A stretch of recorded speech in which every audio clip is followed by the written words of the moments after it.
say, kids? What time is it?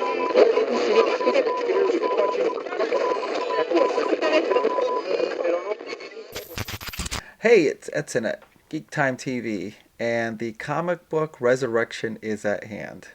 Why do I say that? Well, those of us who've been following comic books for a while now know that the industry's been dying for like the last 10 years, probably even longer than 10 years.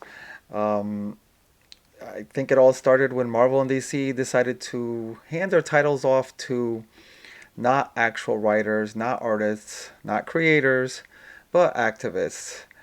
People who are interested in just talking about identity politics, people who want to tell you that if you don't agree with whatever insane idea comes to their head, then you're evil. People who are somehow obsessed with a person's sexuality or race or gender, which is none of the things that make a character interesting. And it's not just with Marvel and DC. I've seen it seep into some of the other publishers like Image and Dark Horse, IDW, Dynamite. It's like a plague that just keeps going.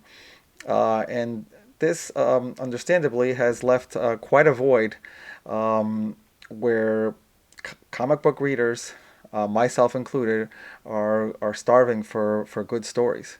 Because now we're not having good stories. We're not even having stories at all in most cases. It's just a activism speech, and we're starting to see the response to this. Before I get into any further, please take a moment to subscribe. It really does help us. It really does help us with the channel and grow this channel, and we're very, very appreciative of it. So here we go. Frank Miller launching publishing, his own independent publishing. He's partnering with Dan Didio, formerly co-publisher of DC Comics. Frank Miller, of course, is prolific writer, great writer. He's probably best known for his classic Daredevil run. He's written that great Batman story, The Dark Knight Returns. He's got a lot of other titles. So he's decided to do his own publishing. It's called Frank Miller Presents FMP, partnered with Dan Didio. Looks like they're gonna launch new Sin City comics and Ronin comics, and that's just the beginning. They're gonna have a lot of other creators involved as well. Why is he doing this? Well, he doesn't want the idiotic editorial staff at Marvel and DC telling him how to write or telling him what to write. He knows he's proven he's a writer, so he doesn't need someone telling him what kind of characters, giving him a checklist on what traits a character is going to have. That doesn't lead to any good stories. In addition to this, we have Scott Snyder.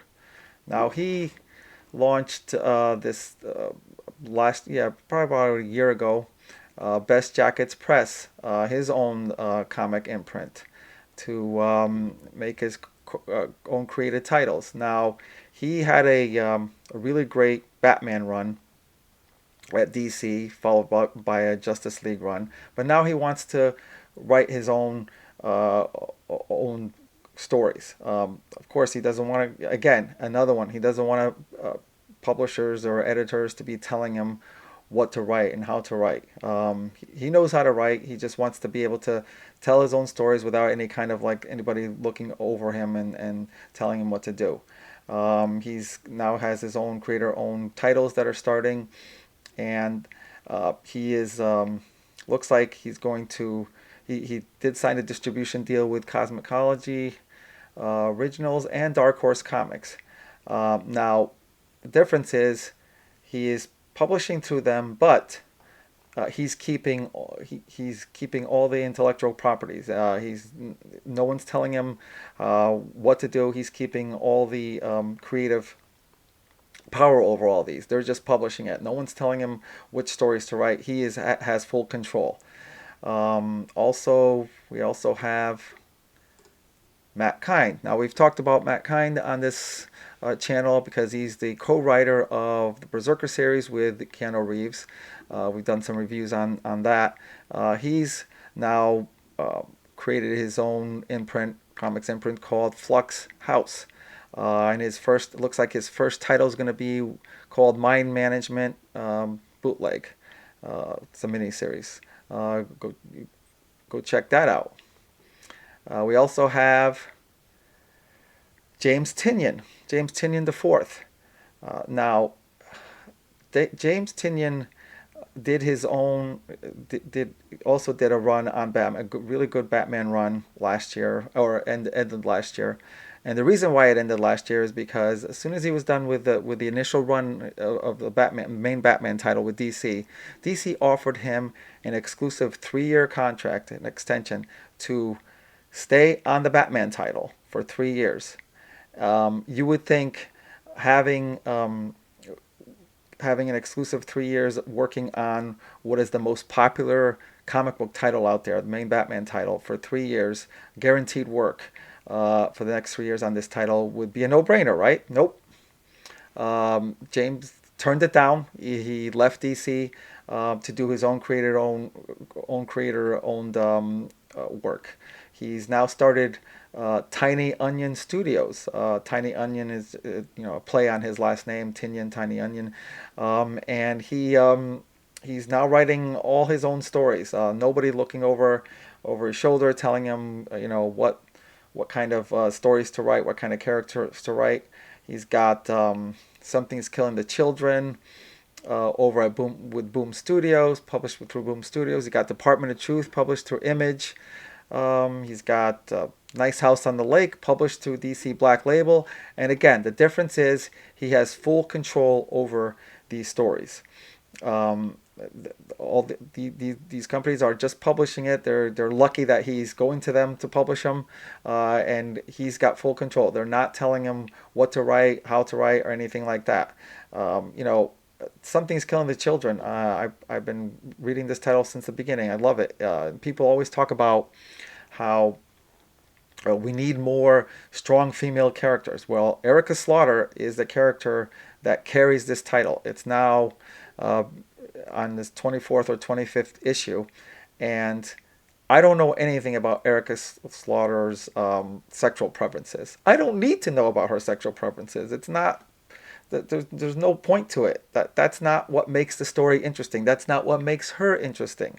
It doesn't matter. That is not what is a good story.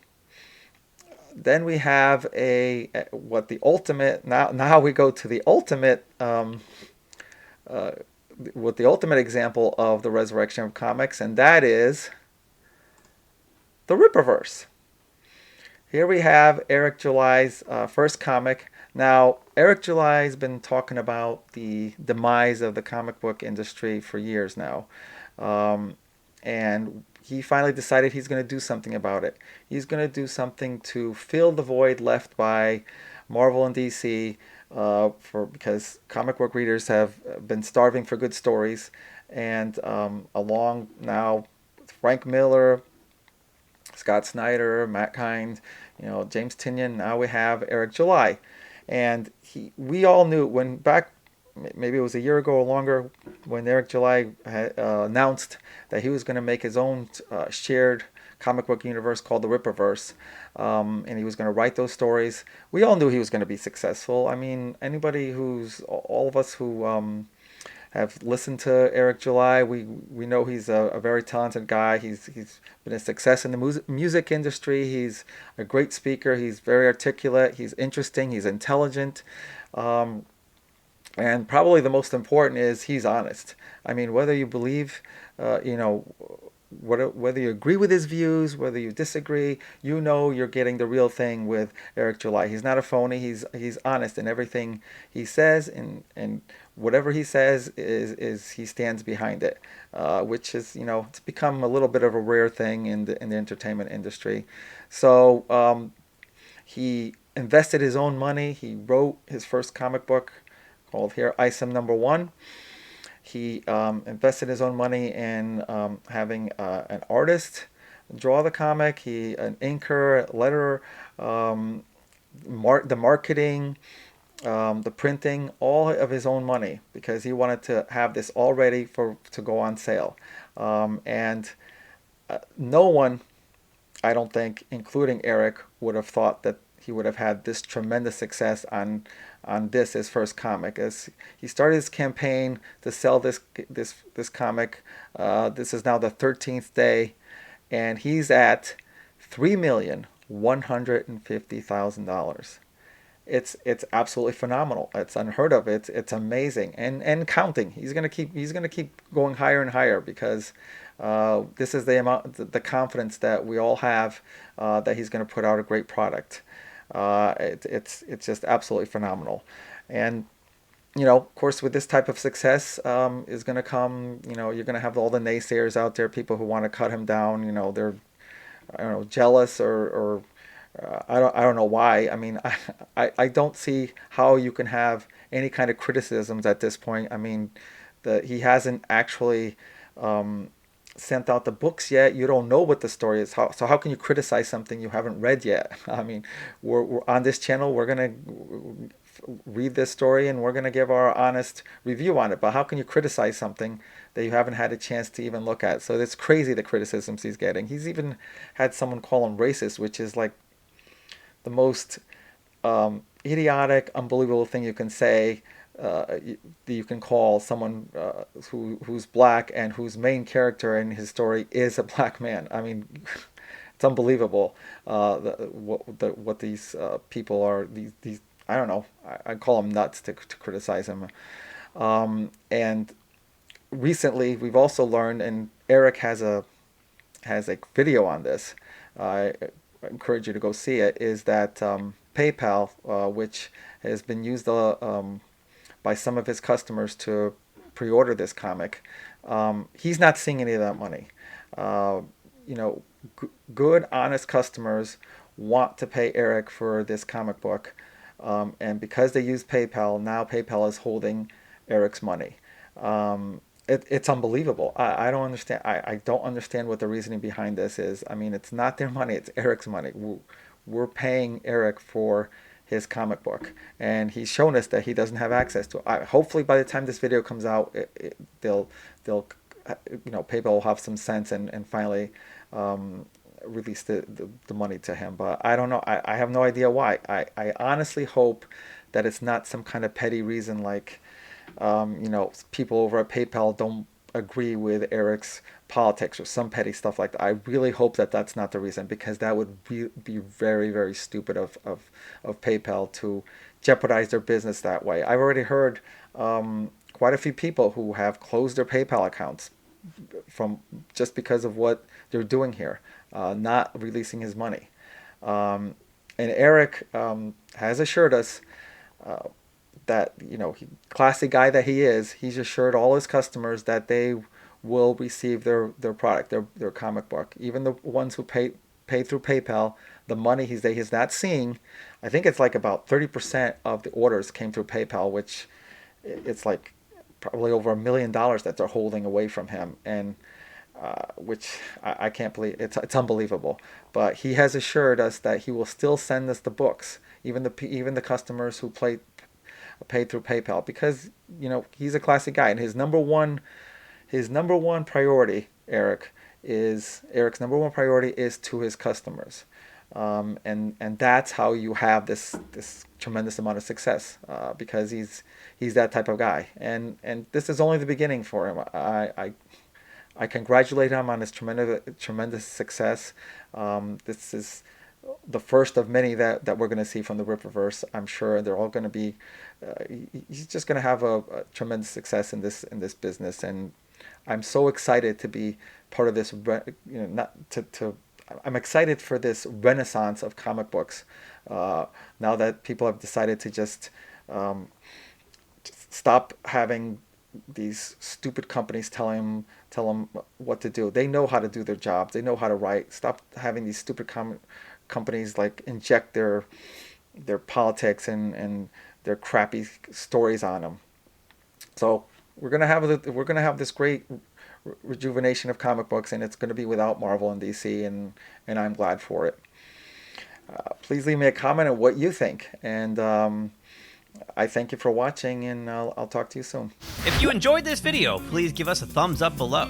Also, please subscribe to GeekTime TV. It really helps us grow the channel. And make sure you hit that bell icon in order to receive notifications every time we drop new content here. You can also check us out on social media on Twitter, Facebook, and Instagram at GeekTimeNet. Thanks again for watching. We will see you soon. Say, kids, what time is that?